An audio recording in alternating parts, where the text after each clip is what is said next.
बिस्मिल्लाहिर्रहमानिर्रहीम। अस्सलाम वालेकुम नाज़रीन, आप देख रहे हैं प्रोग्राम सिटी ए 10 और मैं हूं आपकी मेज़बान अना यूसुफ। इस दुआ और इस उम्मीद के साथ कि अल्लाह ताला हम सब के लिए आसानियां पैदा करे और हमें आसानियां बांटने की तौफीक अता फरमाए।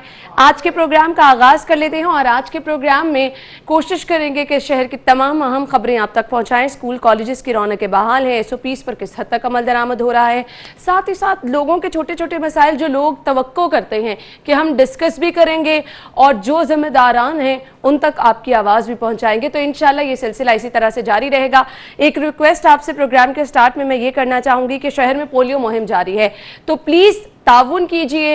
ये हम सबको मिलकर जो है इस जंग को मैं तो कहूँगी जीतना है। पोलियो के खिलाफ जंग में सभी को अपना किरदार अदा करना है। तो वो पोलियो टीमें जो कि गर्मी सर्दी की परवाह किए बगैर अपनी जिम्मेदारियां निभाती हैं, उनको सिर्फ और सिर्फ आपके ताउन की ज़रूरत है। तो प्लीज़ ताउन कीजिए। आज के प्रोग्राम का बाकायदा आगाज़ कर लेते हैं। पहले सेगमेंट से जान लेते हैं शहर के मौसम की सूरत हाल।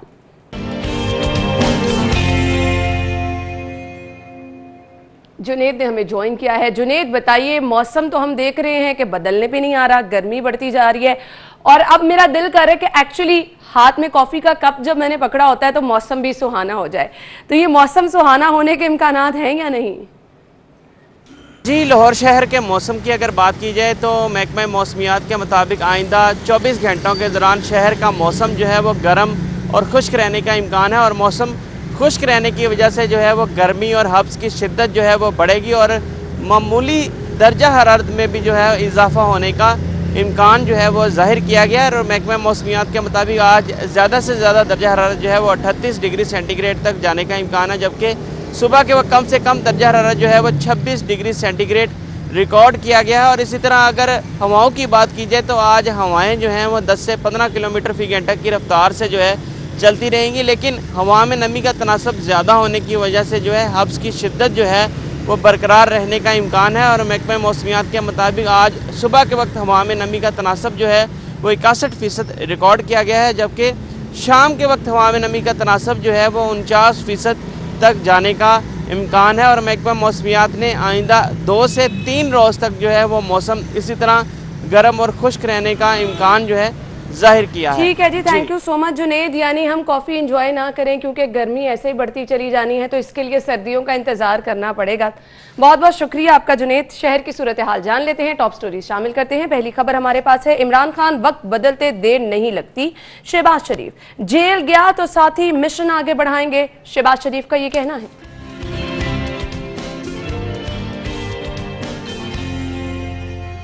अगली खबर है, पतंगबाजी पर 3 माह कैद, 1 लाख जुर्माना करने का फैसला। पतंगबाजी का सामान तैयार करने पर 5 साल कैद, 20 लाख जुर्माना या दोनों सजाएं। और जगह जगह कूड़े के ढेर, NDLWMC फारिग, काम करने वाला ही ओहदे पर रहेगा, उस्मान बुज़दार। और अगली खबर है जी, LDA सिटी का PC1 33 से 49 अरब तक पहुंच गया। बर वक्त फैसले ना करने से मंसूबे की लागत बढ़ गई है। जी तो नाज़रीन, टॉप स्टोरीज आपने जान ली, इन्हें हम डिटेल में डिस्कस करेंगे। स्टूडियो में हमारे साथ हमारे सीनियर रिपोर्टर अकमल सुमरू साहब मौजूद हैं।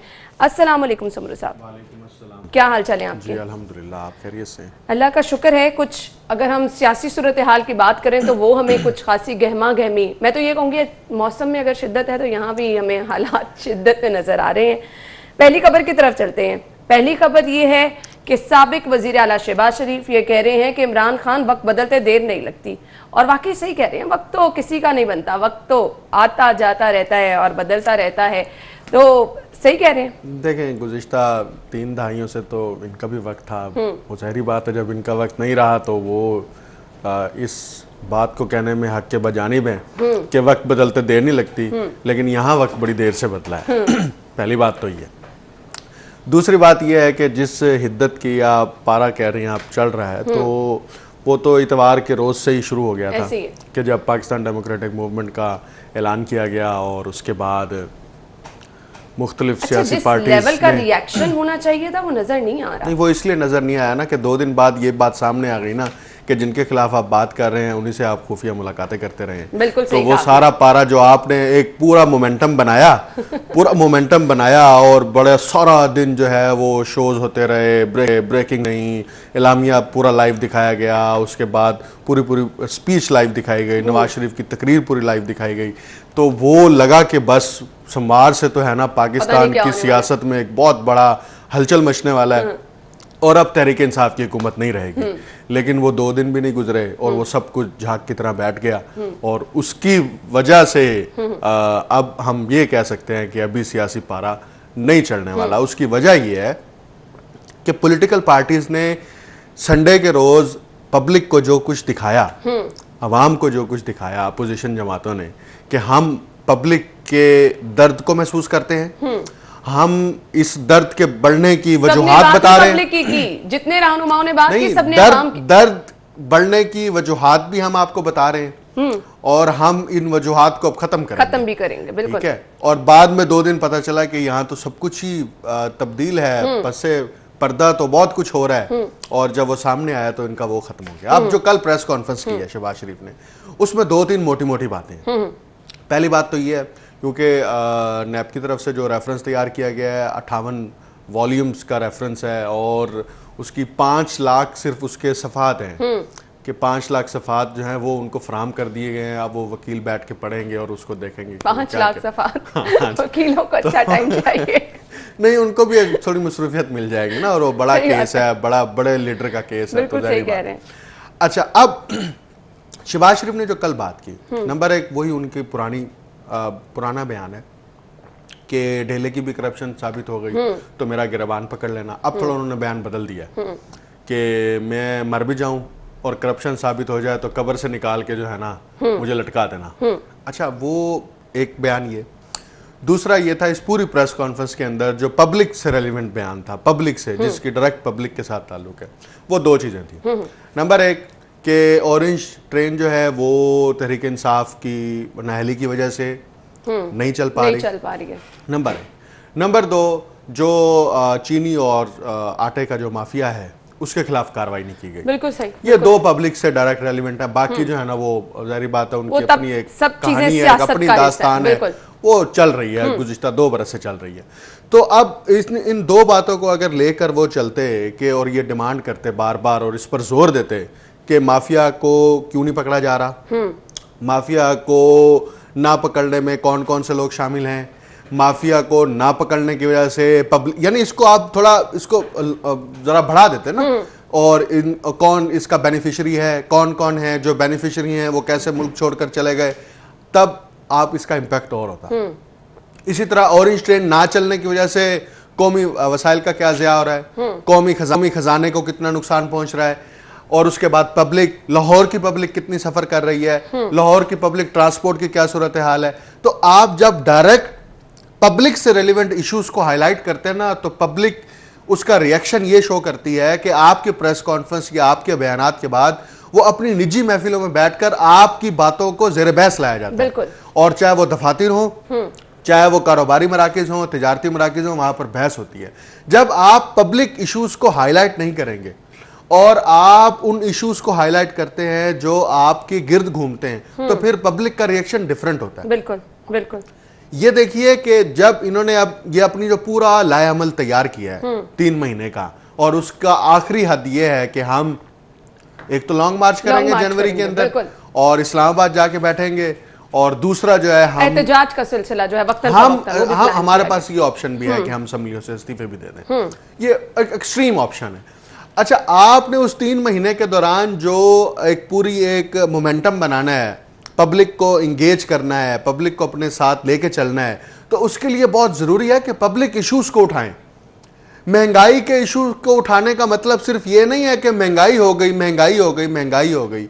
उसके इदादो-शुमार शेयर करें, उसका बताएं। आपके पास कम से कम एक्सपर्ट्स की ऐसी टीम जरूर मौजूद होनी चाहिए। समरू साहब, लोग इस चीज से भी, उनके इदादो-शुमार महंगाई के हवाले से हुकूमत के आते हैं तो वो बिल्कुल ही मुख्तलिफ होते हैं। ऑपोजिशन ने अपने इदादो-शुमार बनाए रखे हैं, ग्राउंड रियलिटीज कुछ और हैं। अब हम किस पे यकीन करें? इसमें बड़ा ही सादा सा फार्मूला है, किसी पे यकीन मत करें। पाकिस्तान का शुमारियाती इदारा है जो हर सामाही रिपोर्ट जारी करता है, और गुज़िश्ता 2 साल के अंदर जितनी भी इस शुमारियाती इदारे की जानिब से रिपोर्ट्स जारी की गई हैं उसमें मुसलसल महंगाई के ग्राफ के अंदर जो है वो उसको बढ़ता हुआ दिखाया जा रहा है, और वो खुद कन्फेशन कर रहे हैं, वो खुद बता रहे हैं हुकूमत का इदारा है, सरकारी इदारा है, प्राइवेट इदारा नहीं है, उसी को उठा लें। बात सिर्फ ये है कि जब आपने पब्लिक पॉलिटिक्स करनी है तो आप फिर पब्लिक इश्यूज को तो हाईलाइट करें ना। आप अपनी वजाहत दे रहे हैं ना कि मेरी जात के ऊपर ये हमला किया गया, मुझे इन्वॉल्व किया जा रहा है, मुझे करप्शन के अंदर इन्वॉल्व किया गया है, मैं कोई करप्शन मैंने नहीं की। आप मुसलसल उसके ऊपर बार बार वजाहतें दे रहे हैं। सही आप, सही आप अच्छा, एक तो पोजीशन शहबाज शरीफ साहब का कहना क्या था गुफ्तगू करते हुए, अपने नाजरीन को वो भी दिखाते हैं। बदकिस्मती है कि वो वहां पर रोज आए दिन बसों को आग लगती है, करोड़ों नहीं अरबों रुपए की करप्शन हो चुकी है। ये मैं नहीं कह रहा, ये ऑफिशियल रिपोर्ट्स कह रही हैं। और उसकी जो ताखीर है उस मंसूबे में, उसके ऊपर अगर करोड़ों अरब ऐड कर लें तो वो उस करप्शन और इनकॉम्पिटेंस की वजह से इस कौम को अरबों रुपए, क्योंकि वो कोई उनकी अपनी जराए से वो उन्होंने नहीं बनाया। ये याद रखें, कहते हैं कि शहबाज शरीफ ने ऑरेंज लाइन के लिए चीन से कर्जा लिया। बिल्कुल, मैं इस गरीब कौम के लिए मैंने ये मेट्रो बनाई को अपनी ज़ात के लिए तो नहीं बनाई। अलीमा बाजी के बैरूनी मुल्क की जायदादों के ऊपर कोई बात करने को तैयार नहीं। उनको FBR में प्रोटोकॉल के साथ बुलाया जाता है। एमनेस्टी जो आम माफ़ी देती है हुकूमतें मुख्तलिफ औकात में, उसमें उन्होंने उस एमनेस्टी में फ़ायदा लिया और अपनी डिक्लेयर की जायदादें। और इमरान खान न्याज जी, तो सुमर साहब गुफ्तगू आपने सुनी, और साथ ही साथ मैं इसमें एक चीज ये भी ऐड करना चाहूँ। शहबाज शरीफ ये भी कह रहे हैं कि इमरान खान साहब चाहते हैं मैं गिरफ्तार हो जाऊं, और आज शहबाज शरीफ साहब ने पेश भी होना है।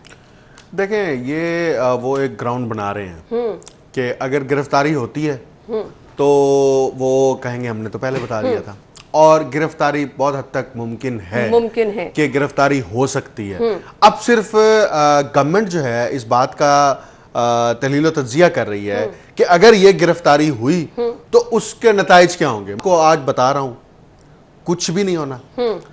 पब्लिक ने कोई बाहर नहीं आना, पब्लिक बिल्कुल बाहर नहीं आएगी। आप देख लीजिएगा, एक छोटा सा कोई जलसी हो गई तो हो गई, लेकिन नहीं आएगी। उसकी मैं वजह बता रहा हूं, नहीं मैं उसकी वजह बता रहा हूं। गुज़िश्ता 2 बरस के अंदर अपोजिशन जमातों का पब्लिक के साथ कोई इंटरेक्शन ही नहीं है। बिल्कुल, आपने सही कहा, से जो है वो संभल के बोल रहे थे। इस पे बात करते हैं after the break. Stay with us. Nazir की गुफ्तगू आपने मुलाहिजा की। सबसे पहले सुमरू साहब से बात कर लेते हैं, जो साद रफीक साहब ने गुफ्तगू की, जो मैंने कहा कि खासे संभल के वो बोल रहे थे, क्या कहेंगे? देखिए, ख्वाजा साद रफीक ना बहुत मंजे हुए सियासतदान है। उसकी वजह है बुनियादी तौर पर वो वर्कर थे। वो कॉलेज लाइफ से ही जो है वो पॉलिटिक्स के अंदर, पहले कॉलेज के अंदर उन्होंने स्टूडेंट यूनियन की सतह पे सियासत की, और फिर वो आगे बढ़ते बढ़ते वो इस स्टेज पर पहुंचे कि वो फेडरल मिनिस्टर, और आज वो नून लीग के इंतहाई अहम तरीन जो है वो ओहदेदार भी हैं और उनके अहम तरीन साथी भी हैं। तो अभी फिर वो रिसेंटली 1 साल से ज़्यादा नैब के कस्टडी में भी रहे, और वो एक्सपीरियंस भी उनके साथ है। आपको याद होगा जब ख्वाजा साद रफीक बाहर आए थे तो उन्होंने एक इंटरव्यू दिया था, और वो इंटरव्यू उन्होंने कौमी नशरियाती इदारे को दिया, और वो इतना सच्चाई पर मबनी था कि मुझे पहली दफा लगा कि ख्वाजा साद रफीक जो है ना कोई सच बोल रहे हैं। मैं वैसे बता रहा हूँ, बाकी तो पॉलिटिकल स्टेटमेंट्स है ना। उन्होंने 2 बातें की।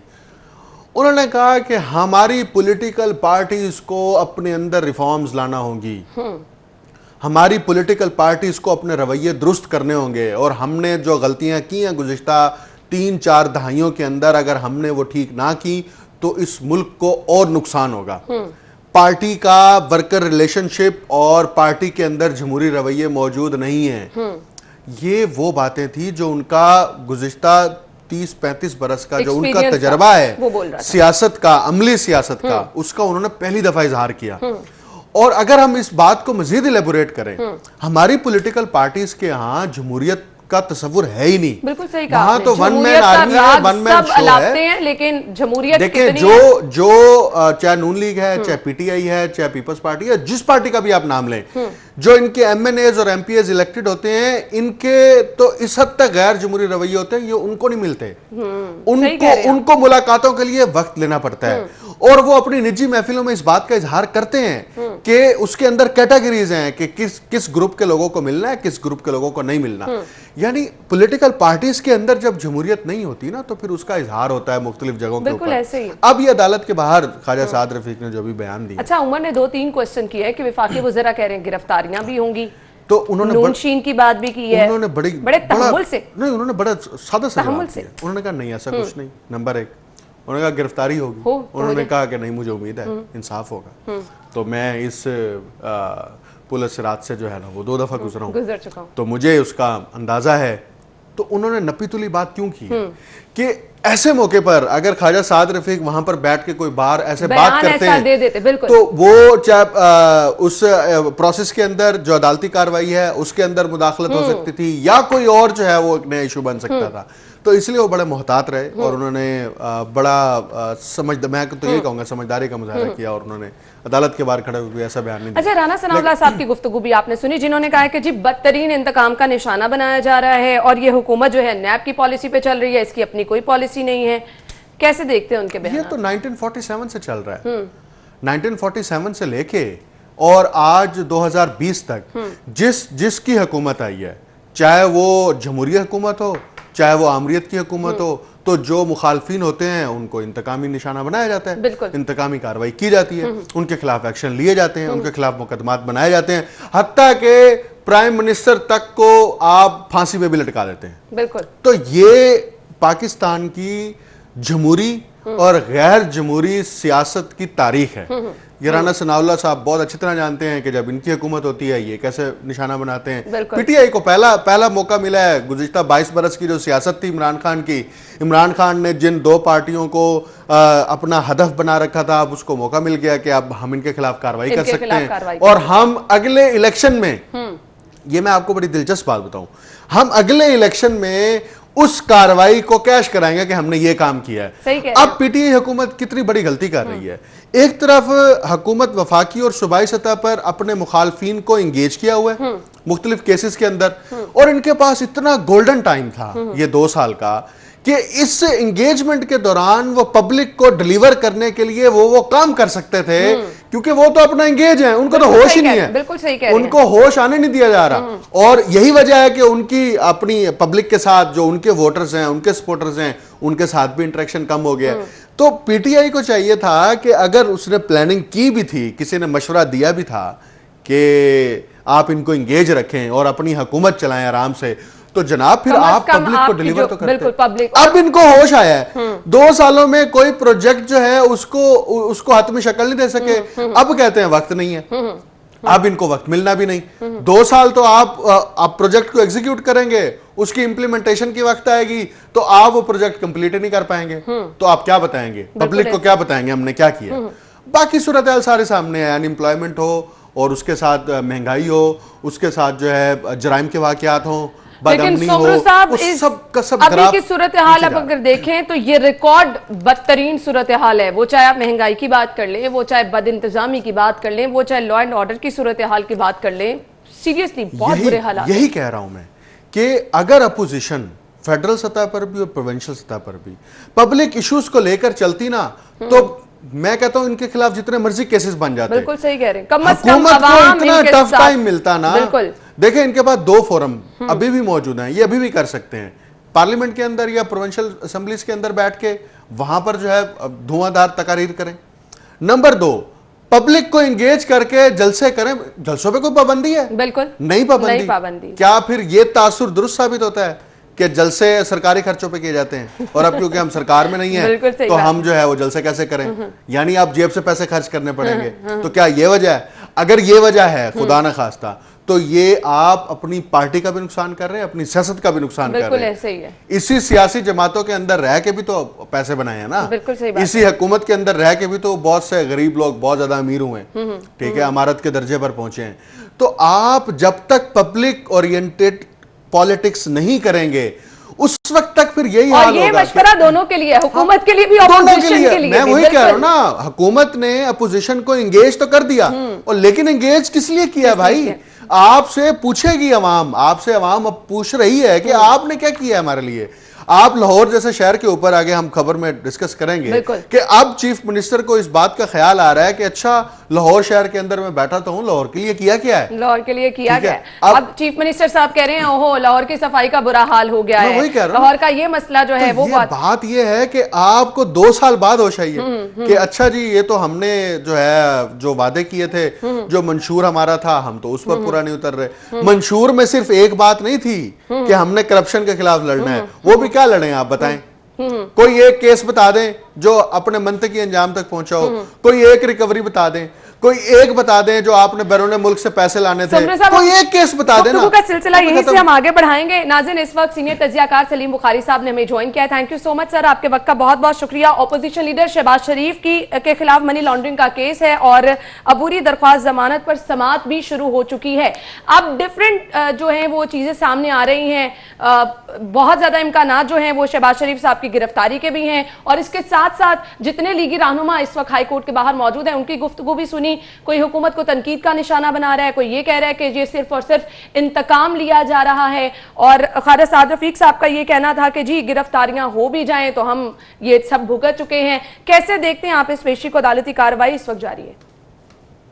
देखिए, पहली बात तो ये है कि जहां तक अकाउंटेबिलिटी का ताल्लुक है साहब का नाम इमरान खान साहब का, उसके ऊपर अगर कोई जेन्युइन केसेस हैं, जेन्युइन तरीके से इंसाफ हो रहा हो और उनके खिलाफ केसेस चल रहे हो तो किसी को कोई एतराज हो नहीं सकता।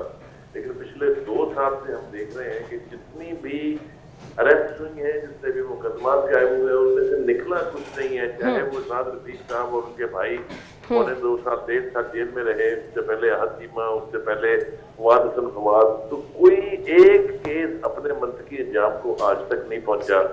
और इंसाफ के नारे लगा के जो पॉलिटिकल वेंजियंस है वो अब साफ नजर आने लग गई है कि जो भी लीडर कोई जरा सी तलर बात कर दे, एपीसी का इनकार हुआ, फौरी तौर पर मौलाना फजल रहमान साहब ने लैब ने तलब कर लिया कि जी आपके असाथे जो है इनकम से ज्यादा है। ये इस तरह की जो वेंजियंस है ये अब मेरे ख्याल से बिल्कुल ही वाज़ेह होने लग गई है और लोगों को समझ आ रही है कि ये कोई इंसाफ in serious sense of the word नहीं है, बल्कि सिर्फ जैसा कि उन्होंने खुद दावा किया था इमरान खान साहब ने कि मैं पूरी अपोजिशन को जेलों में डालूंगा, ये तो उसी का मंजरनामा चलता हुआ दिखाई दे रहा है पिछले इतने सालों से। तो ये भी उसी की एक कड़ी है कि वो अब चूंकि एपीसी का ऐलान हो गया है, उनकी टाइमलाइन वाज़ेह हो गई है, लिहाजा हर वो बंदा जो थोड़े से बंदे इकट्ठे कर सकता है या जो अच्छा स्पीकर है उनको जेल में भेजेंगे, चाहे उसके लिए जाली केस बनाए या जो भी हो।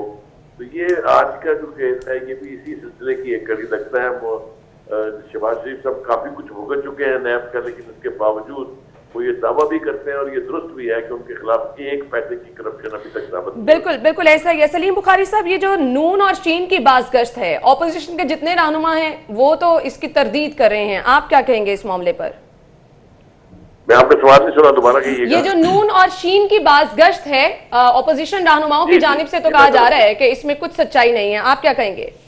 देखिए, पहली बात तो यह है कि ये दरफुतनी जो है वो शेख रशीद साहब ने छोड़ी है, वो इस किस्म की छोड़ते रहते हैं अक्सर, और बगैर किसी जस्टिफिकेशन के या बगैर किसी सॉलिड प्रूफ के वो बात कर देते हैं। ये ख्वाहिश जो है ये लेके मुशर्रफ साहब का हाल जो हुआ है वो आपके सामने है। वो भी चाहते थे कि इस फैमिली में दरारें आए, इस फैमिली को या इस पार्टी को थोड़ा तोड़ फोड़ की जाए। उससे पहले पीपल्स पार्टी ने भी ये कोशिशें बहुत की हैं, ये आज तक तो हुआ नहीं। और मेरा नहीं ख्याल कि नवाज शरीफ साहब की जिंदगी में इनकी ये ख्वाहिश पूरी होने जा रही है, क्योंकि कल भी अगर आप देखें मरियम नवाज ने भी इसकी वजाहत की है कि हम एक से एक रहेंगे। और दूसरी बात जो उन्होंने बहुत खौफनाक की, उसका मतलब शायद लोगों को समझ नहीं आ रहा, उन्होंने कहा कि अगर भाइयों के बीच किसी किस्म की कोई दरार होती तो अब तक शहबाज शरीफ साहब प्राइम मिनिस्टर होते।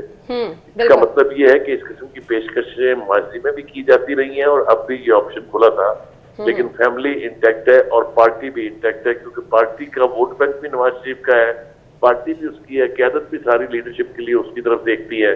तो मेरा नहीं ख्याल कि इस पार्टी को तोड़ने की ख्वाहिश जो है वो इमरान खान साहब की जल्दी पूरी होने वाली। सही, बहुत बहुत शुक्रिया। सलीम बुखारी साहब हमारे साथ मौजूद थे, सीनियर तजियाकार, और इस मामले पर अपना तजिया पेश कर रहे थे। नाज़रीन, ऑपोजिशन लीडर शहबाज शरीफ के खिलाफ मनी लॉन्ड्रिंग का केस है और शहबाज शरीफ के बुरी दरख्वास्त जमानत पर समाअत इस वक्त जारी है। जी तो नाज़रीन, ब्रेक का वक्त हुआ है। ब्रेक के बाद आपको मौजूदा सूरत हाल से अपडेट रखेंगे, हमारे साथ रहिएगा।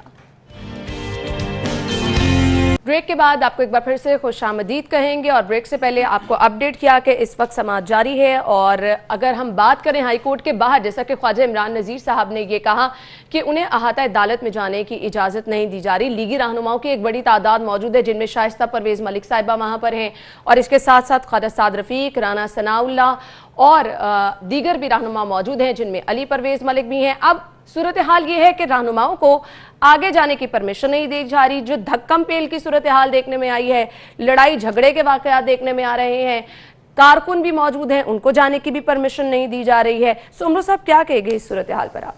देखें जी, अभी ख्वाजा इमरान नज़ीर ने जो अदालत के बाहर खड़े होकर बयान जारी किया है, वो उस हकीकत की अक्कासी कर रहा है जो इस वक्त लाहौर हाई कोर्ट के गिरदोपेश में दरपेश है। कि एक तो यह है कि आपने जो दीगर समातें थी, केसेस थी, वो मुतासिर हो रहे हैं। बिल्कुल। जो साइलिन, बाज़ दफ़ा तो ये होता है, हो सकता है आज के डेट में बहुत सारे ऐसे केसेस भी हों जिनकी बारी 2-2 साल बाद, साल बाद आई हो, फैसला आज होना था, ठीक है, वो पेंडिंग हो गया। नंबर एक, बाकी लोग सफर किए। सुमरू साहब, जो ट्रैफिक की सूरत हाल हो जाती है ना, वो तो पूछे ही ना। अच्छा, अब दूसरी बात यह है कि आपके वो कारकुन, वो नून लीग की सूबाई क़यादत, मरकज़ी क़यादत के रहनुमा, वो वहाँ पर मौजूद हैं, उनको आप अंदर नहीं जाने दे रहे। आपने बाहर पुलिस डिप्यूट की हुई है, चाहे लेडी पुलिस हो या दीगर पुलिस एहलकार हो, कि एक कोर्ट के अंदर को नहीं जाएगा। अच्छा, उसका पूरा ओवरऑल इम्पैक्ट देखें जिसकी तरफ आप इशारा कर रहे हैं। माल रोड पर ट्रैफिक जो है वो जैम, आपके लाहौर हाई कोर्ट के गिरदोनवाब में, चाहे वो फेन रोड हो या दूसरे सड़कें हों, मुलेका सड़कें हों, वहाँ पर ट्रैफिक जो है वो मुतासिर कि उस केस की वजह से। अच्छा, अब वो समाअत भी अभी देखें कि कमोबेश घंटा होने वाला है, समाअत चल रही है। मुझे लगता है आज कोई फैसला होना है, जो भी फैसला होगा, चाहे वो गिरफ्तारी का हो या ना हो। इसलिए जो है ना, वो समाअत जो है ना उसको प्रोलॉन्ग कर रहे हैं, उसको लंबा करते जा रहे हैं, ताकि सारे पहलुओं को जो है ना वो एक दफ़ा देख लिया जाए, तसल्ली कर ली जाए कि हम जो भी फैसला करें वो तसल्ली बख्श हो। तो आप जब पॉलिटिकल वर्कर्स को या पॉलिटिकल लीडरशिप को जब आप रोकते हैं फोर्स के जरिए से, ताकत के जरिए से, तो उसका फिर रद्द अमल आता है। और उसका रद्द अमल आपने देख लिया कि राना सनाउल्लाह बयान दे रहे हैं कि जो बार बार अपोजिशन की तरफ से आता है कि ये नैब नियाजी गठजोड़ है, आज फिर उन्होंने कह दिया कि नैब के जरिए से जो है वो पकड़ा जा रहा है। बल्कि अभी तो उन्होंने इतना सख्त बयान दिया है कि हुकूमत पूरी नैब चला रही है, कि नैब के जरिए से हुकूमत चलाई जा रही है, ये हुकूमत बजरिया नैब चल रही है, थ्रू नैब चल रही है। हाँ, तो ये भी उन्होंने बयान दे दिया। तो ख्वाजा साद रफ़ीक का भी सुन लिया, ख्वाजा इमरान नज़ीर का भी सुन लिया, बाकी उनकी लीडरशिप भी वहाँ मौजूद है। तो इससे ये है कि आप खुद जो है ना एक पॉलिटिकल एनवायरनमेंट क्रिएट कर रहे हैं। अगर पॉलिटिकल एनवायरनमेंट नहीं भी बन रहा ना, तो आप अपॉर्चुनिटीज पैदा करके वो माहौल बना रहे हैं कि वो बयानात जारी करें, फिर बयानात के ऊपर तबसरे आए, फिर उसके ऊपर प्रोग्राम्स हों, फिर उसके ऊपर कॉलम्स हों। यानी कि अल्टीमेटली जो है ना, तो जैसे मरियम नवाज नैब में पेश हुई और वो जो तमाम सूरत हाल रही, आप एकदम छा गए सब ना, वो जो हालात हुए, जो बंदूकों का रुख आपने उनकी तरफ किया हुआ है वही शाम तक आपकी तरफ हो जाता है। तो वो सब कुछ उल्ट हो जाता है। फिर आपके मुशीरान जो हैं वो हंगामी बुनियादों पर प्रेस कॉन्फ्रेंसेस करनी पड़ती हैं उनको। तो वो एक अजीब सी जो है ना वो खिचड़ी बनी हुई है। हुकूमत को बाज़ दफ़ा समझ ही नहीं आ रही होती कि हमने करना क्या है।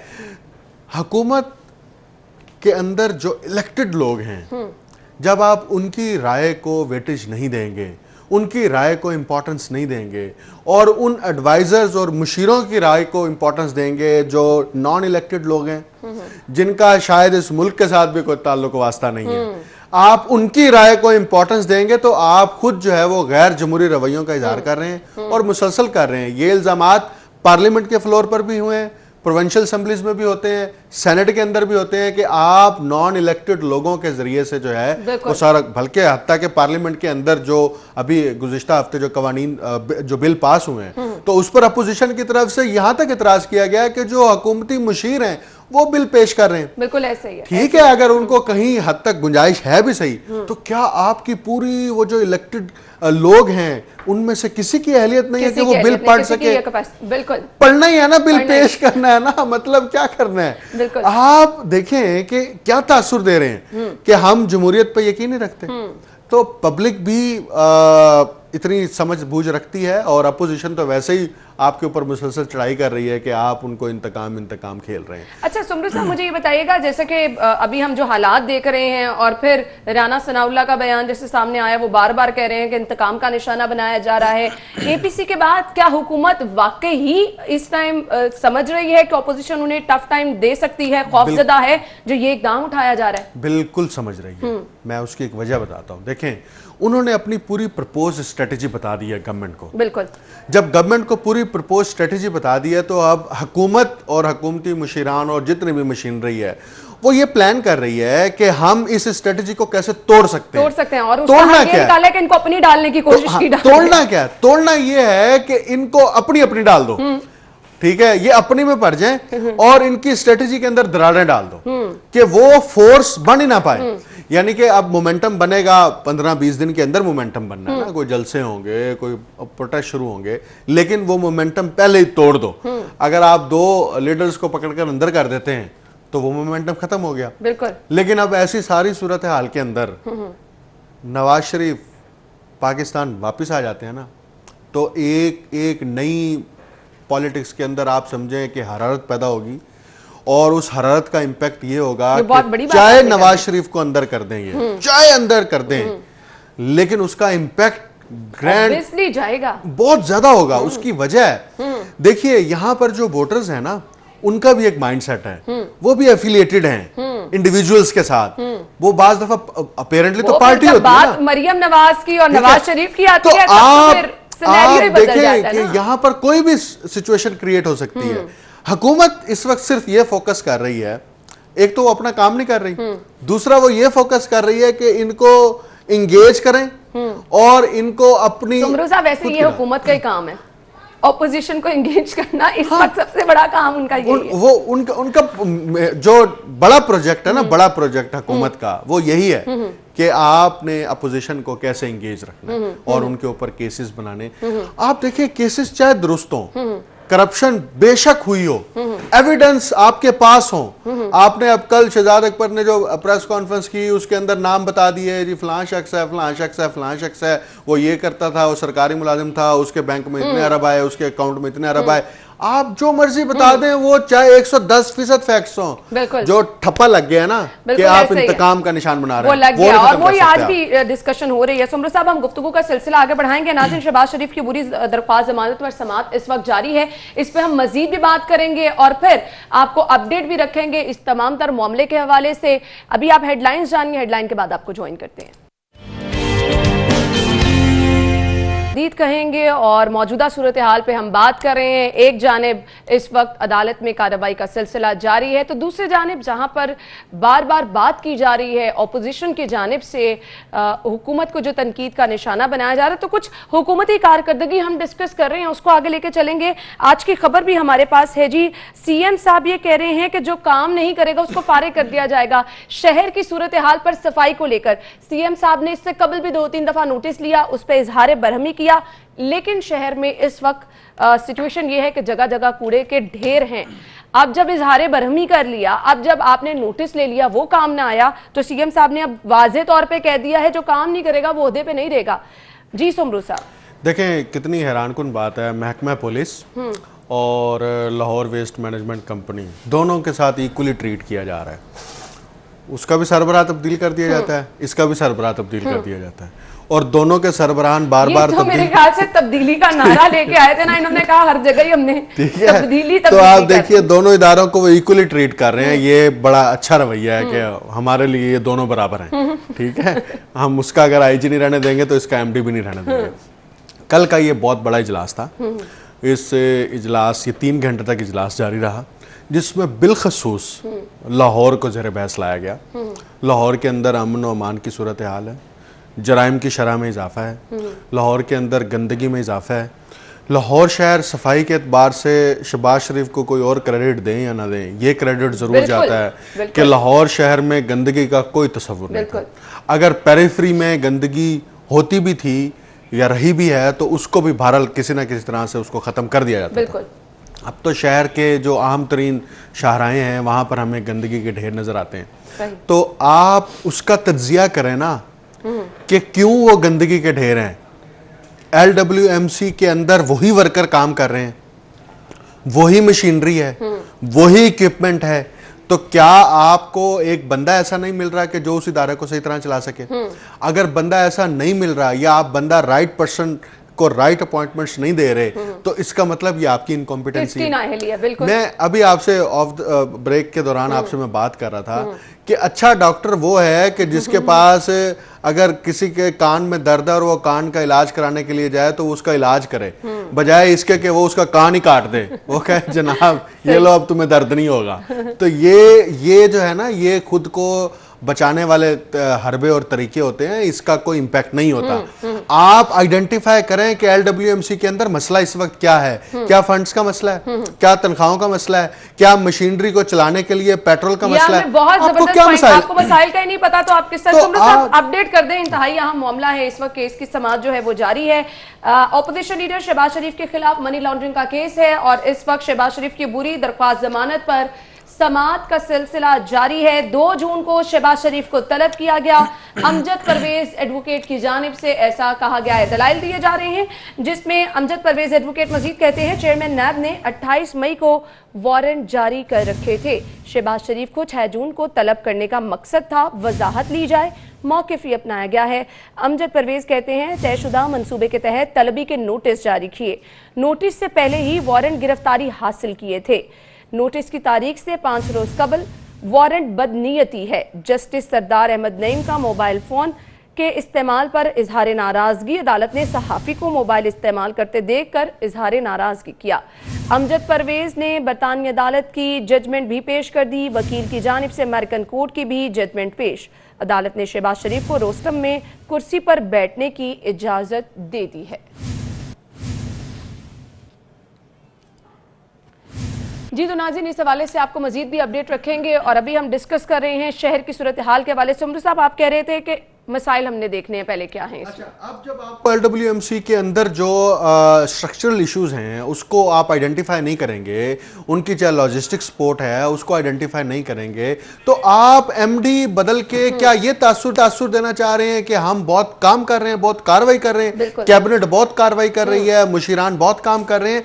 ये तासुर जो है ना, ये एक इंतहाई जो है एक नॉन प्रोफेशनल एटीट्यूड है कि आप इदारा तबाह, आप बार बार उसका सरबराह तब्दील करके उस इदारे को मजीद तबाही की तरफ लेकर जा रहे हैं। आपको उसके इश्यूज को सेटल डाउन करना चाहिए। अच्छा, इस इजलास के दौरान दूसरी जो अहम तरीन बात है कि अब लाहौर के जो मसाइल हैं वो हंगामी बुनियादों पर हल होंगे और मैं जिस चीफ मिनिस्टर साहब कह रहे हैं, मैं नहीं कह रहा, मैं जिस को एहदाफ दूंगा, अगर उसके ऊपर अमल दरामद ना हुआ, हर महीने उस पर चेक एंड बैलेंस करूंगा तो मैं उसको ओहदे से हटा दूंगा। शुक्र आपने तस्दीक कर दिया, नहीं तो मैंने ये चीजें आपसे पूछ लेनी थी नेक्स्ट प्रोग्राम में। ठीक है, अब जो है आपने फिर वही हल, यानी आप धमकियां देके काम कराना चाहते हैं ऑफिसर से, आप एहदाफ देके उसका। साहब, मैंने तो धमकियां दी हुई भी खबरें शेयर की हैं, उनका भी कोई असर नहीं हुआ। अब आप देखें कि 2 साल बाद आपको ये याद आ रहा है कि अच्छा हमने एहदाफ देने हैं और फिर उसका हर महीने की बुनियाद पर उसका तज्जिया भी करना है, अब सिर्फ काम चलेगा।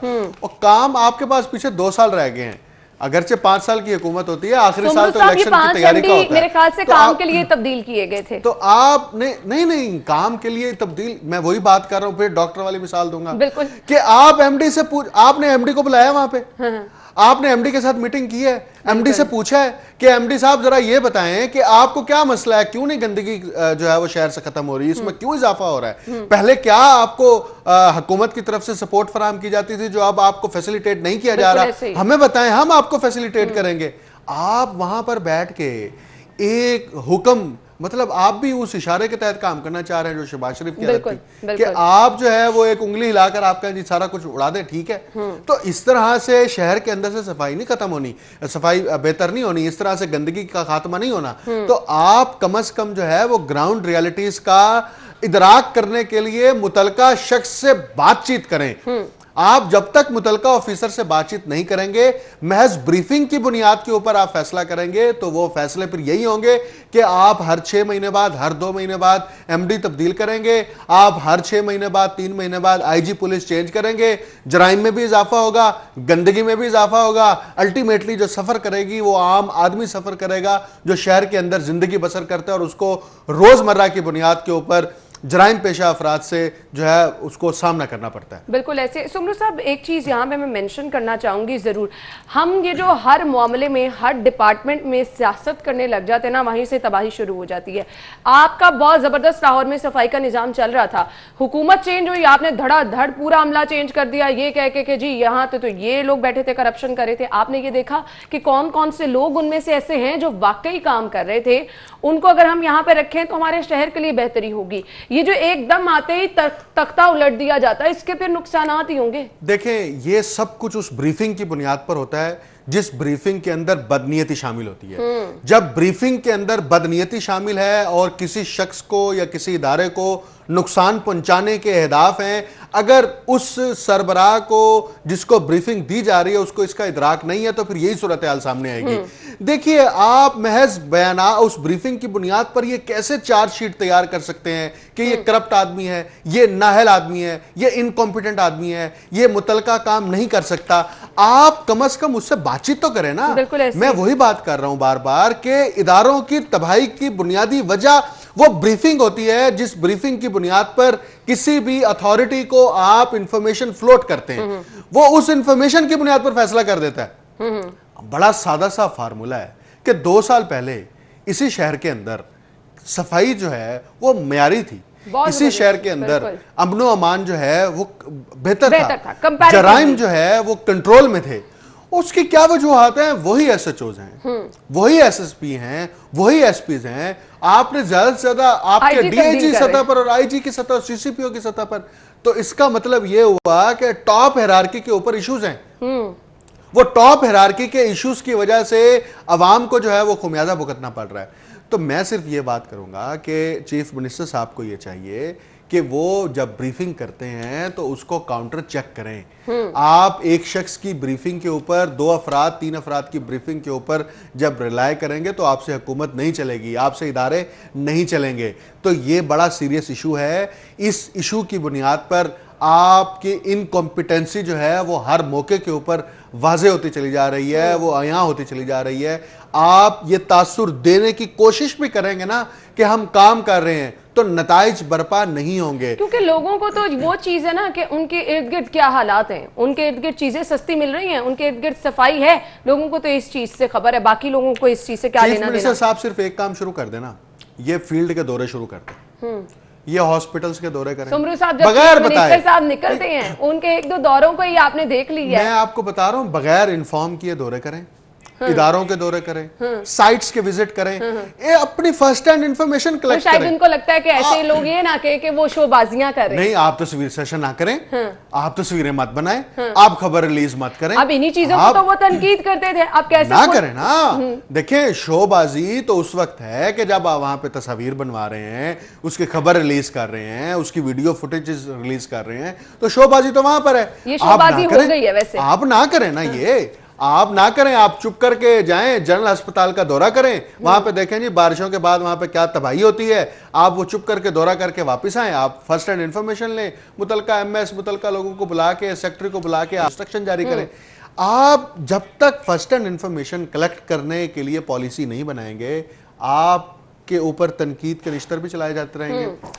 आपकी इनकॉम्पिटेंसी, जो कि इनफैक्ट एक फर्द की इनकॉम्पिटेंसी नहीं है, वो पूरी हुकूमत की इनकॉम्पिटेंसी है, वो भी सामने आती रहेगी। तो खुदारा पब्लिक को डिलीवर करें, पब्लिक के बुनियादी मसाइल हल कर दें। पब्लिक इस वक्त इस हद तक तंग आ चुकी है, और डिमांड्स भी कोई अवाम की सुमरू साहब बड़ी कुछ नहीं है। ओ आटा दे दो, बिल्कुल सस्ता आटा दे दो भाई, चीनी सस्ती फराहम कर दें। आप आटा 80 रुपए किलो तक चला गया 20 किलो का थैला नहीं मिल रहा, 10 किलो का थैला नहीं मिल रहा, आप उनको आटा फराम कर दो, आप उनको चीनी फराम कर दो। और क्या अभी तो वो आपसे ये मुतालबा नहीं कर रहे कि हमें रोजगार दो, हमें रोजगार दो। वो तो आपने जो देना था देना तो देना, आपने उल्टा छीन लिया रोजगार। तो आप तो वो बुनियादी काम कर दो, बुनियादी काम तो कर अच्छा, दो वैसे ना। पार्ट ऑफ ऑल ये डिस्कशन शहबाज शरीफ साहब की मैं हमेशा इस बात से तारीफ करती हूँ कि वो अवामी सीएम रहे हैं। लोगों में जिस तरह वो आते जाते रहे हैं उनके मसाइल से, इवन बहुत जब हमने देखा कि कुछ ऐसे वाकयात भी हुए लोगों के घरों तक पहुंच गए हैं। इसलिए मैं कह रहा हूँ कि चीफ शोबाजी मिनिस्टर कर लें। साहब को आधी शोबाजी कर लें, पूरी ना करें, आधी शोबाजी कर लें कि मैं गया हूँ, मैंने विजिट किया, मैंने सारा कुछ देखा, मैं खबर नहीं चलवाऊंगा। बिल्कुल, आवाम के मसाइल मैं जानना खबर बहुत नहीं ज्यादा चलाऊंगा ना, जरूरी है। मैंने बिल्कुल खबर नहीं ऐसे ही। चलवानी, बिल्कुल। मैंने खबर ना छपवानी है ना चलानी है, मैंने अपना काम करना है। तो ये तो काम का हिस्सा है और ना। ये दावा भी यही किया गया था कि हम काम करेंगे। तो चलें जी, थोड़ा सा काम भी कर लेते हैं, ब्रेक के बाद आपको ज्वाइन करते हैं, हमारे साथ रहिए। मजीद कहेंगे, अगली खबर की तरफ जाएंगे। अगली खबर है एलडीए सिटी का PC1 33 से 49 अरब तक पहुंच गया। अब इसमें नई बात क्या है मुझे समझ नहीं आ रही। बरवक्त फैसले ना करने से मंसूबे की लागत बढ़ गई। सुमरू साहब, यहाँ बरवक्त फैसले होते कौन से हैं? देखिए, एलडीए के जो प्रोजेक्ट्स हैं, ख़ास तौर पर जो अपने हाउसिंग सोसाइटी के प्रोजेक्ट हैं, चाहे वो एलडीए सिटी हो, एलडीए एवेन्यू 1 हो, तो वो हमेशा से हदफ तनकीद रहे हैं, क्योंकि एलडीए उन प्रोजेक्ट्स को मुकम्मल नहीं कर पा रही। उसको शुरू करना तो दरमियान में तो जब आप बर वक्त प्रोजेक्ट्स मुकम्मल नहीं करते तो कंस्ट्रक्शन इंडस्ट्री के अंदर ये है कि हर 2 महीने बाद, हर 3 महीने बाद रेट्स रिवाइज हो रहे होते हैं। और आप जब एग्रीमेंट्स करते हैं ना किसी भी फर्म के साथ या किसी भी इदारे के साथ, कंस्ट्रक्शन कंपनी के साथ, तो उसके अंदर ये लिखा होता है कि आपकी जो आइटम्स हैं उनकी जो मार्केट प्राइस होगी, उस मार्केट प्राइस के ऊपर जो हम वो करेंगे। तो जब मार्केट प्राइस को देखते हैं तो 3 महीने पहले एक चीज़ जो है वो 100 रुपए की है, अब जो है वो 120 रुपए की हो गई है, तो उसका ओवरऑल जो उसकी कॉस्ट है उस पर इम्पैक्ट आता है। तो इसी तरह से ये एलडीए सिटी का ये PC1 जो 33 अरब का था वो 49 अरब तक पहुंच गया। अच्छा खासा, यानी कि आपका 16 अरब रुपए का उसमें इजाफा हो गया। ये अरब हैं, ना 16 लाख हैं, ना 16 करोड़ हैं, ये 16 अरब रुपए हैं। अब ये 16 अरब एलडीए के बजट से जाएंगे, एलडीए सरकार के खजाने से जाएंगे।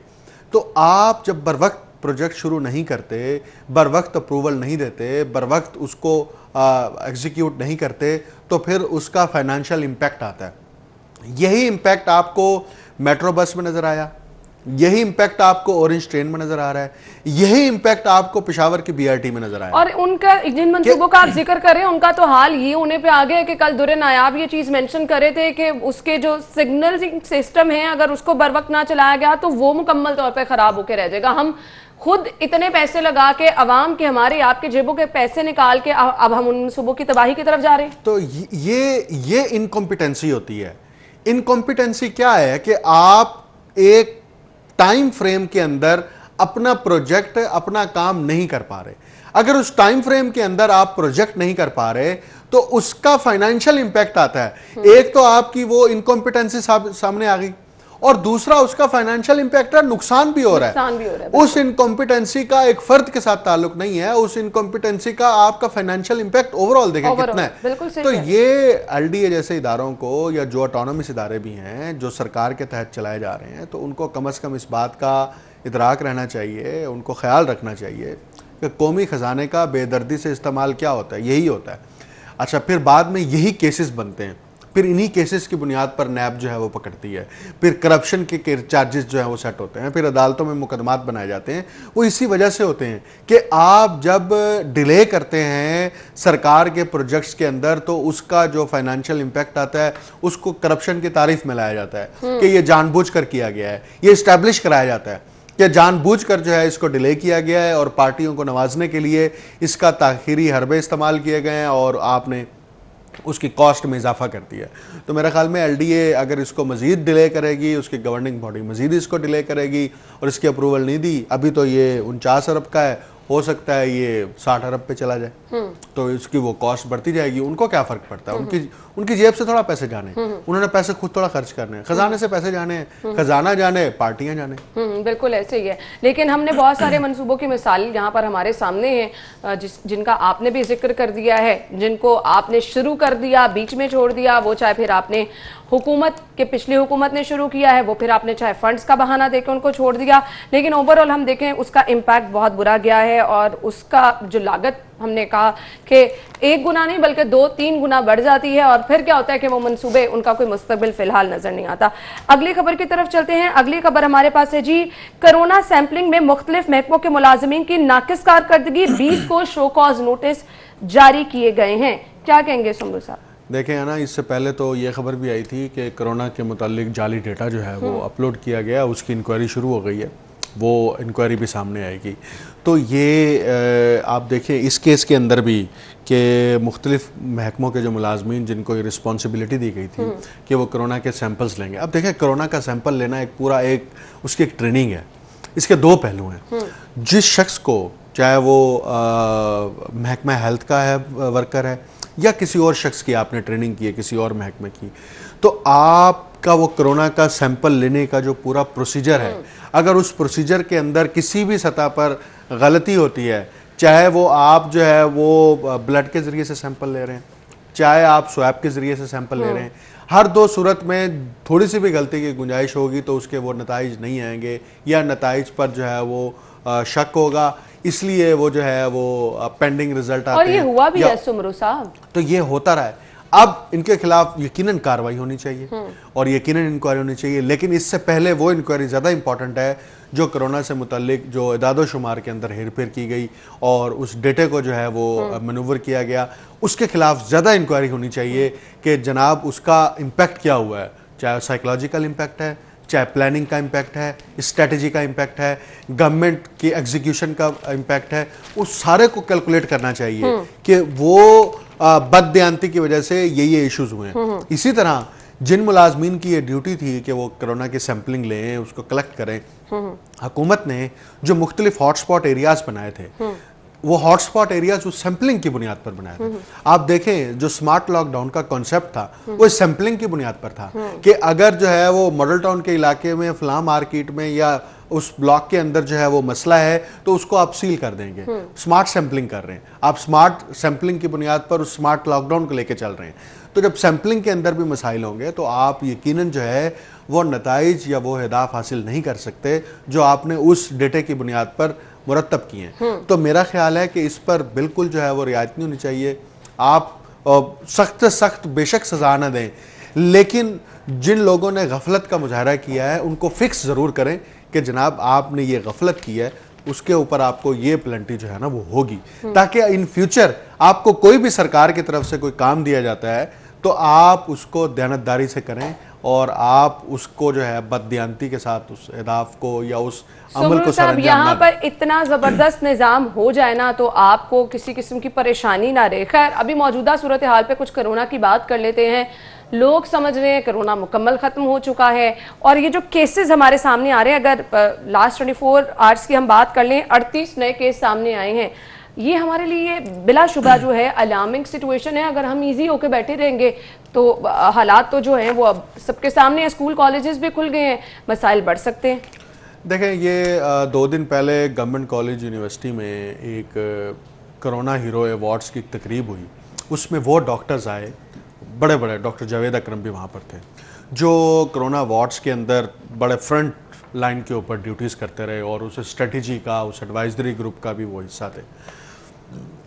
तो वहाँ पर जो गुफ्तगू की इवन डॉक्टर जावेद अकरम साहब ने भी कि ये बात जहन में रहनी चाहिए कि कोरोना दोबारा से आएगा, एक बात। दूसरा, अगर आप ये जहन में नहीं रखेंगे तो उसका नुकसान पहली सतह पर एक फर्द को होगा और दूसरी सतह पर पूरे समाज को होगा। ऐसे ही है। तो आप उससे बचें। अच्छा, मीनवाइल जो है महकमे की जानिब से ये स्टेटमेंट आई कि तालीमी इदारे खुलने के बाद हमने रैंडम सैम्पलिंग की और जो रैंडम सैम्पलिंग में हमने हदफ बनाया था, जो पॉलिसी जारी की थी, जो महकमा हायर एजुकेशन ने भी जारी की कि हम 5% लोगों की रैंडम सैम्पलिंग करेंगे, जिसके अंदर टीचर्स भी शामिल हैं, स्टूडेंट्स भी शामिल हैं और एम्प्लॉयज़ भी शामिल हैं। इन तीनों का हम डाटा लेंगे और इब्तदाई तौर पर जो 5,000 लोगों के सैंपल लिए गए तो उसमें से कोई 35 से 40 लोगों को जो है वो मालूम हुआ कि इनको कोरोना है। तो उस पर उन्होंने किसी हद तक इत्मीनान का इजहार भी किया कि अभी वो वाली अलार्मिंग सिचुएशन नहीं है। जो हमें मुख्तलिफ लाहौर से बाहर इस्लामाबाद में या सिंध में कुछ तालीमी इदारों की बंदिश दोबारा से हुई, वो इस बुनियाद पर हुई कि 2 केसेस वहाँ आइडेंटिफाई हुए तो उन्होंने तालीमी इदारे को भी बंद कर दिया और मज़ीद सैंपल्स भी जो हैं वो कलेक्ट किए हैं। देखें, हुकूमत फ़िलहाल इस स्ट्रेटजी पर अमल दरामद कर रही है कि हम कोरोना के हवाले से मैक्सिमम जो स्मार्ट सैम्पलिंग के हदाफ हैं उसको पूरा करें। नंबर 2, हमारे पास जो नताइज आएंगे उस नताइज की बुनियाद पर हम आगे फर्दर स्ट्रेटजी को प्रपोज करें। अच्छा, फर्दर स्ट्रेटजी तो देखी जाएगी। समरू साहब, आपने कवर भी किया 2-3 दिन ये सब चीजें, मुझे बताइएगा स्कूल कॉलेजेस में हालात बेहतर नजर आ रहे हैं, एसओपीज को फॉलो किया जा रहा है? स्कूल में एसओपीज मुकम्मल तौर पर फॉलो हो रहे हैं। मैं कल भी लाइव करता रहा क्योंकि कल 6th 7th 8th क्लासेस जो हैं वो शुरू हुई हैं, 9th 10th के स्टूडेंट्स जो हैं वो भी फॉलो कर रहे हैं। अच्छा, उस स्कूल की सतह पर एक पॉजिटिव बात यह है कि तालिब इल्म को स्कूल के अंदर दाखिल ही नहीं होने दिया जाता अगर उसका टेम्परेचर चेक ना हो, अगर उसने मास्क ना पहना हो। ये बुनियादी 2 पहली शराइत है। दूसरा यह है, क्लासरूम के अंदर जो सोशल डिस्टेंसिंग का जो फार्मूला था 3 फुट का, उसको एग्जीक्यूट इस तरह से किया गया कि एक बेंच के ऊपर एक तालिब इल्म है, वो एक कॉर्नर में है, दूसरे बेंच पर तालिब इल्म जो है वो दूसरे कॉर्नर पर है, तो उनके दरमियान ऑटोमेटिकली डिस्टेंस जो है बिल्कुल ऐसे ही है। फिर दूसरी पॉलिसी ये है कि हाफ स्टूडेंट्स एक दिन आएंगे और हाफ स्टूडेंट्स, यानी 50 की क्लास है 25 आ जाएंगे, 25 कल आएंगे। और कुछ हफ्ते में 3 दिन क्लास। तो समरू साहब, ये अल्टरनेट टाइमिंग्स पे जो है बच्चों को बाहर निकाला जा रहा है, छुट्टी दी जा रही है, तो ये बहुत जबरदस्त। तो ये इसी तरह कॉलेजेस में भी इंप्लीमेंट हो रहा है और यूनिवर्सिटीज की सतह पर भी। यूनिवर्सिटीज में क्योंकि फुल फ्लेज क्लासेस अभी शुरू नहीं हुई, वहां पर बीएस ऑनर्स की क्लासेस नहीं हो रही, वहां एमफिल पीएचडी की क्लासेस हो रही हैं, तो वहां अभी हालात बहुत हद तक कंट्रोल में है। सही। ब्रेक का वक्त हुआ है, ब्रेक के बाद आपको ज्वाइन करेंगे। जी तो नाज़रीन, ब्रेक के बाद आपको एक बार फिर से खुश आमदीद कहेंगे और एक अच्छी चीज़ जिसका समरू साहब ने भी जिक्र किया है, क्योंकि कल हमने देखा 6th 7th 8th क्लासेस जो थी वो स्टूडेंट स्कूल आए थे, तो अच्छी चीज़ ये है कि एसओपीज़ को फॉलो किया जा रहा है।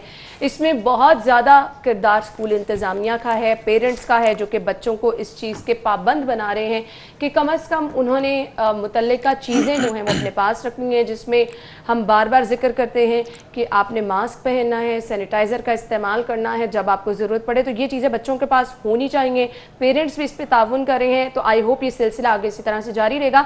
खबर अगली शामिल कर लेते हैं। अगली खबर है, मरीजों के लिए जिना ऑनलाइन सिस्टम का इफ्तिताह किया गया। ये सिस्टम है क्या, मरीजों को इसका क्या फ़ायदा होगा, सुमरू साहब बताइए हमारे नाज़रीन। देखिए, ये जिना अस्पताल ने एक बड़ा अच्छा टेक्नोलॉजी को अडॉप्ट किया है और मेरा ख्याल में ये शहरियों के लिए खुशखबरी है और शहरी इस पर अमल दरामद करें, शहरी इसको चेक भी करें और देखें क्या इसके ऊपर अमल दरामद हो रहा है या उनको फैसिलिटेट किया जा रहा है या नहीं किया जा रहा है। ये बुनियादी तौर पर यह है कि एक हॉटलाइन मुकर्रर कर दी है जिना अस्पताल की इंतज़ामिया ने, और उसके अंदर ये बात तय की गई है कि सुबह 9 बजे से लेकर दोपहर 1 बजे तक 6 डॉक्टर्स जो हैं वो टेलीफोन पर आपके पास ऑनलाइन मौजूद होंगे, उनकी ड्यूटी होगी। आप वहाँ कॉल करें, ये टेलीमेडिसिन आप वहाँ कॉल करें। नंबर 1, आपको जो बुखार है, खांसी है, जुकाम है, कोई इन्फेक्शन हो रहा है, कुछ हो रहा है, आप उसको टेलीफोन के ऊपर कंसल्ट करें, तो टेलीफोन पर ही वो आपको प्रिस्क्रिप्शंस बताएंगे कि आप ये वाली मेडिसिन यूज करें। एक ये भी चीज के जो हमारे आउटडोर में बेतहाशा रश दो फायदे हैं ना, 2 फायदे हैं हमारे यहाँ वो वाले पेशेंट्स, क्योंकि डिस्पेंसरियां हमारे यहाँ ना बहुत कमजोर हैं अब, और लोग जाते भी नहीं, ट्रस्ट भी नहीं करते। देखिए, डिस्पेंसरियां यकीन करिए ऐसे यूनियन काउंसिल की सतह पर ऐसे हेल्थ मराकिज हैं, अगर उसको फोकस कर दिया जाए तो कम से कम 50% जो अस्पतालों के ऊपर मरीजों का दबाव है वो खत्म हो जाएगा। आप देखें, बुखार का पेशेंट है, उसको बुखार नहीं उतर रहा, उसको ड्रिप लगनी है, उसको पेन है, उसके माइनर इश्यूज हैं, वो अस्पताल उसको जाना पड़ता है, इमरजेंसी में जाना पड़ता है, इवन बहुत आउटडोर में जाना पड़ता है। आप बीपी चेक कराने के घर से आउटडोर जा रहे होते हैं। अच्छा, यही सहूलियात अगर आप यूनियन काउंसिल में मौजूद जो हेल्थ सेंटर्स हैं, डिस्पेंसरियाँ हैं, वहाँ पर फराहम करें और उसकी मॉनिटरिंग करें, चेक एंड बैलेंस रखें, तो आपके नताइज ज़्यादा मौसर आ सकते हैं। अब ये जो जिना अस्पताल ने ये फैसला किया है, ये वो टेली मेडिसिन का एक हमें इजहार है कि जो सरकारी सतह पर अडॉप्ट किया जा रहा है कि अब हम आपको टेलीफोन के ऊपर सरकारी सतह पर यह सहूलत फराहम करेंगे, आपको अस्पताल आने की ज़रूरत नहीं है और किसी शहरी को उसकी सेहत बिगड़ती है, उसमें कोई ख़राबी पैदा होती है, तो वो जिन्ना अस्पताल की इस हॉटलाइन के ऊपर जो है वो ज़रूर कॉल करे और मालूम भी करे कि क्या उसको फैसिलिटेट किया जा रहा है या नहीं किया जा रहा। जिन्ना अस्पताल की इंतज़ामिया की ये जिम्मेदारी बनती है कि अगर वो इस इनिशिएटिव को ले चुके हैं तो जिन डॉक्टर्स को फ़ोन के ऊपर, टेलीफोन के सामने बिठाया जाएगा, उसके ऊपर ये चेक एंड बैलेंस ज़रूर रखें कि एक डॉक्टर ने आज की डेट में कितने टेलीफोन सुने, उसने कितने लोगों को जो है वो प्रिस्क्रिप्शंस बताई, वो बीमारी की अलामात में कौन कौन सी नौयतें हैं, उसकी कैटेगरीज बनानी चाहिए। सिर्फ यही नहीं बल्कि ये सिस्टम भी लगाना चाहिए कि फोन के ऊपर कितनी कॉल्स आई हैं और कितनी रिसीव हुई हैं। साहब, हमारे यहाँ पर रवैये क्या है? ये जो पब्लिक हेल्पलाइंस होती है ना जिसपे आप कॉल करते हैं, वो मुख्तलिफ महकमों की, वहां पर होता क्या है, आप घंटों फोन मिलाते रहते हैं, आप कॉल्स पे कॉल्स कर रहे हैं और यहाँ बैठ के खाने खाए जा रहे हैं, गप्पे मारी जा रही है। उसके दो होते हैं, या तो कॉल अटेंड नहीं होती या कॉल बिजी कर दी जाती है, यानी आप रिसीवर उठा के नीचे रखते हैं तो आपको नंबर बिजी मिलेगा। अमूमी रवैया यही है। तो इसलिए आप उसके ऊपर सीसीटीवी कैमरे लगाएं।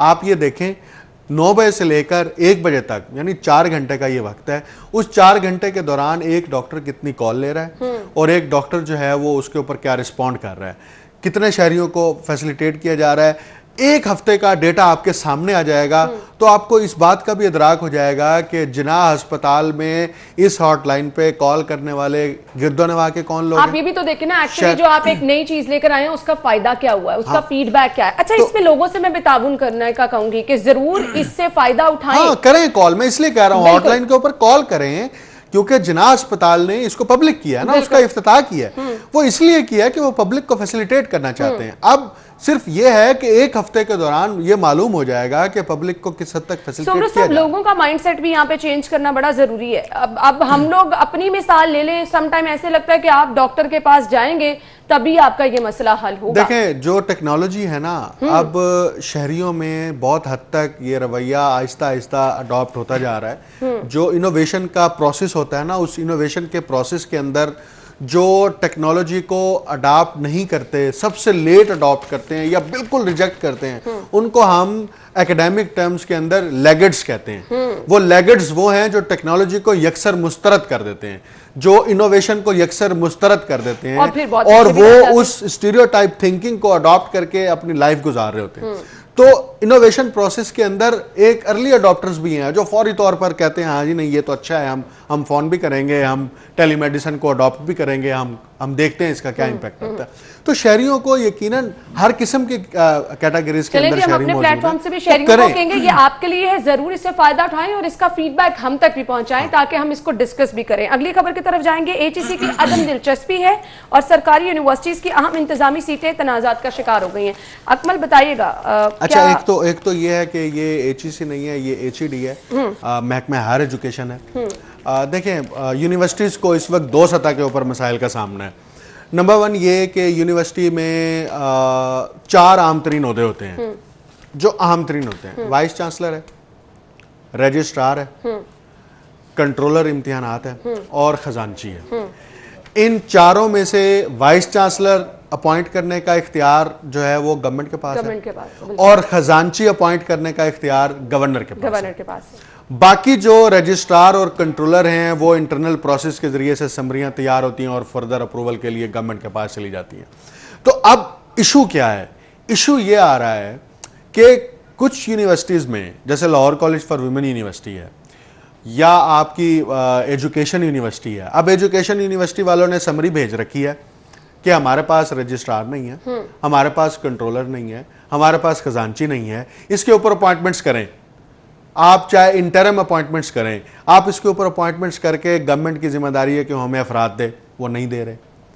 आपकी जो Lahore college for women university है वहाँ पे रजिस्ट्रार, मुस्तकिल रजिस्ट्रार की तकर्री नहीं है, गुज़िश्ता 3-4 बरस से जो है वो एडहॉकिज़म पर चलाया जा रहा है, तो वहाँ पर ये मसला है। तो तनाज़ा ये है कि एक तरफ हुकूमत कहती है, चाहे वो चांसलर ऑफिस है या महकमा हायर एजुकेशन है, कि ये हमारी जुरिस्डिक्शन है, हमने ये अपॉइंट्स करने हैं। आपकी जुरिस्डिक्शन है, आपने अपॉइंट करने हैं, करें, एक्ट के मुताबिक करें। बिल्कुल। अगर वहां पे पोस्ट वेकेंट्स पड़ी हैं, वाइस चांसलर किसी को रोजमर्रा के अमूर चलाने के लिए अपॉइंट करते हैं, तो तब आपको इतराज हो जाता है। मैं आपको मिसाल दूं, पंजाब यूनिवर्सिटी में खजानची की मुद्दत मुकम्मल हो गई और वो मुद्दत मुकम्मल होने के बाद गुज़िश्ता महीने जो है हमने खबर दी कि 3 दिन रह गए हैं, सैलरियां ट्रांसफर नहीं होंगी। तो सैलरियां कैसे ट्रांसफर होंगी? रजिस्ट्रार ऑफिस की जानिब से मुसलसल जो है वो महकमा हायर एजुकेशन राब्ता किया जा रहा है, चांसलर ऑफिस राब्ता किया जा रहा है, किसी को आर्जी चार्ज दे दें कि वो दस्तखत कर दे सैलरियों के ऊपर, वो नहीं हो रहा। तो फिर क्या हुआ? आप फिर जो है वो वाइस चांसलर्स अपनी एग्जीक्यूटिव पावर्स यूज करते हैं, बाद में आप जो है उनके ऊपर ऑडिट लगा देते हैं कि जनाब आपने क्यों एग्जीक्यूटिव पावर्स यूज की हैं।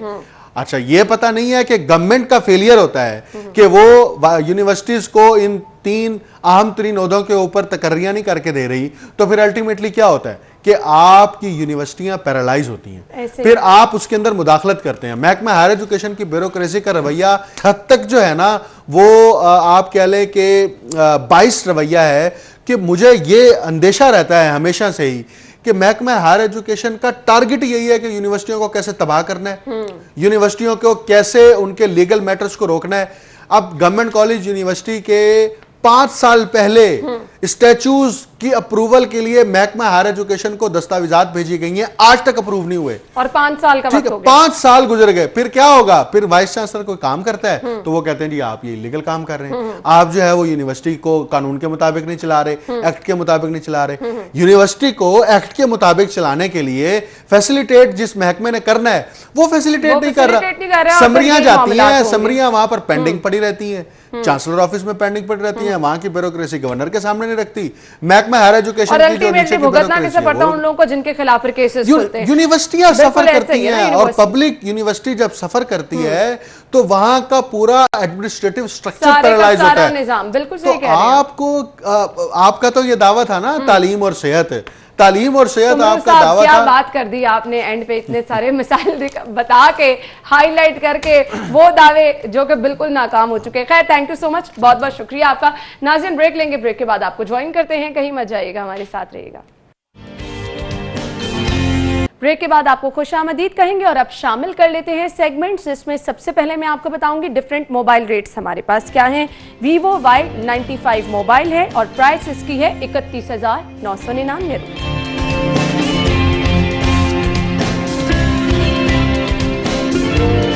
Oppo Reno 3 मोबाइल है और इसकी कीमत क्या है जी? 49,999 रुपये। Infinix X4 GB है, 6 GB है जी ये मोबाइल और 25,999 रुपये इसकी कीमत है। नेक्स्ट मोबाइल है Lenovo YP2 और 36,900 रुपये में अगर आप खरीदना चाह रहे हैं खरीद सकते हैं। मोबाइल रेट आपने जान लिए, अगले सेगमेंट की तरफ चलते हैं और जान लेते हैं आज के भाव। मार्केट का रुख करते हैं। हसन, बताइए सब्जियां किस कीमत पर मिल रही हैं? जी बिल्कुल, शहर में अगर महंगाई की बात की जाए तो महंगाई जो है वो बढ़ती जा रही है और कीमतों को कंट्रोल करने के लिए हुकूमत की जानिब से कोई इक़दाम नज़र नहीं आते। अगर बात की जाए सब्जियों की कीमतों के हवाले से, सबसे पहले तो सब्जियां जो हैं वो सरकारी नरखनामा तो जारी किया जाता है लेकिन उस पर अमल दरामद नहीं करवाया जाता। और अगर कीमतों की बात की जाए तो शहर के मुख्तलिफ इलाकों में प्याज जो हैं वो 60 से 70 रुपये में ही फ़रोख्त किए जा रहे हैं। आलू 70 रुपये से लेकर 90 रुपये तक फ़रोख्त हो रहे हैं। टमाटर जो है वो 100 रुपये से लेकर और 150 रुपये तक फ़रोख्त किए जा रहे हैं। अदरक जो है वो 650 रुपये तक, जबकि लहसुन जो है वो 300 रुपये से लेके और 350 रुपये तक फ़रोख्त किया जा रहा है। इसी तरह से जो मौसमी सब्जियां हैं उनकी कीमतों में भी होश रुपये इजाफा देखा जा रहा है। जबकि दीगर जो अगर बात की जाए आटे की हवाले से, तो आटा भी शहर के मुख्तलिफ इलाकों में आटे की जो किल्लत है वो बदस्तूर बरकरार है और आटे की कीमतों को कंट्रोल करने के लिए और आटे की सप्लाई को यकीनी बनाने के लिए हुकूमत की जानिब से कोई इक़दाम नज़र नहीं आते। शहरियों का ये कहना है कि हुकूमत को चाहिए कि वो सिर्फ दावे ना करे बल्कि अमली तौर पर महंगाई को कंट्रोल करने के साथ साथ आवाम को सस्ते दामों अशिया की फराहमी भी यकीनी बनाए ताकि आम शहरियों को किसी हद तक रिलीफ जो है वो मिल सके। उनका यही कहना है कि जब तक हुकूमत सरकारी नेटनामे पर अमल दरामद नहीं करवाएगी। Thank you so much Hasan, आप हमारे साथ मौजूद थे। आगे बढ़ते हैं मीट रेट्स जान लीजिए। जेनिथ शॉप पे अगर आप जाएंगे तो यहाँ पर बीफ पर केजी अवेलेबल होगा 450 रुपीज़ में, यानी 450, और बीफ बेंस आपको मिलेगा पर केजी 850 रुपये में। नेक्स्ट है जी मटन पर केजी अवेलेबल है 1350 रुपए में और मटन विंग्स आपको मिलेगा 1650 रुपए में। और इसके बाद आगे बढ़ेंगे और चिकन के रेट्स क्या हैं वो मैं आपको बताऊंगी। मार्केट में जिंदा मुर्गी इस वक्त अवेलेबल है गवर्नमेंट रेट के मुताबिक 140 और इसका बना हुआ गोश्त मिलेगा 203 रुपए में। और इसके बाद आपको मैं बताऊंगी जी एग रेट्स क्या हैं जिसकी कीमत में भी इजाफा देखा जा रहा है। रिटेल प्राइस 138 रुपए दर्जन में आप अंडों की खरीदारी कर सकेंगे, लेकिन अगर आप जाएंगे होलसेल से खरीदारी करने के लिए तो 2 रुपए की बचत के साथ 136 रुपए दर्जन में आप अंडों की खरीदारी कर सकते हैं। और इसके बाद गोरमे पे अगर आप जाएंगे तो यहाँ पर 137 रुपए दर्जन में आप अंडों की खरीदारी कर सकेंगे। जी तो नाज़रीन अगला सेगमेंट शामिल करते हैं और जान लेते हैं माल का हाल। एक नजर डालेंगे गैर मुल्की करेंसी रेट्स क्या हैं।